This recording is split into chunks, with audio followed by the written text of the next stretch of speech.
You are listening to Minor Metrics. I'm your host, Chris Melan. This show is powered by a script written by LockFox at Eve Prosper. This content is aimed at players participating in the mining profession and is provided nightly to give you, dear listener, the information you need to sell your product at the right price. Starting with Tritanium, on the early graph we can see the capital mining crash, nerf recovery, and recent stallout. Zooming in, we can see our price has jumped above 4.6. This price will be short-lived, and you should immediately sell to take advantage of this kind of volatility. If you can't sell quickly, hold and wait for longer trends. Pyrite is showing the same yearly pattern as Tritanium, but now we can see a stall out for our price.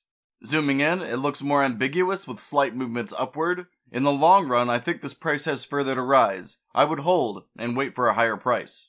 Moving on to Melan, we can see the amazing summit that we're on. Zooming in, however, we can see the crash I've been warning about is here in earnest. Our recent movement is rapid, and now in order to get out, I think you should be looking for upward volatility.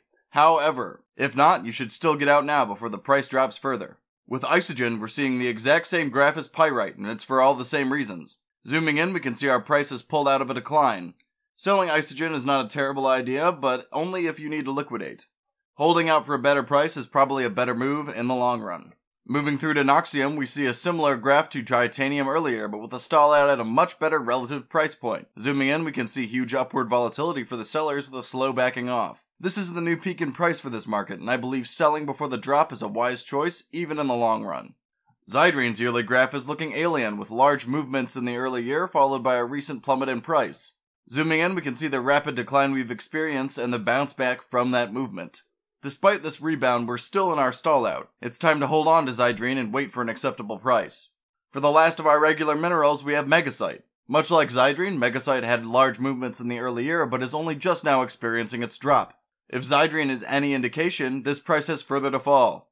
Unfortunately, this movement is so rapid I have to advocate holding your Megasite until after the drop. The rebound from this kind of movement should be significant.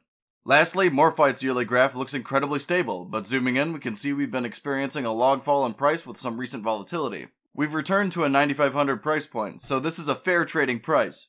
It's perfectly fine to sell at the moment, assuming you're not stockpiling for the next spike in price. The event that would cause that price spike is a large Tech 2 engagement. Pay attention for news of that nature to start watching the market. This has been Chris Melan for Minor Metrics. That'll do it for the show. Thank you for tuning in, and be sure to check tomorrow for another episode.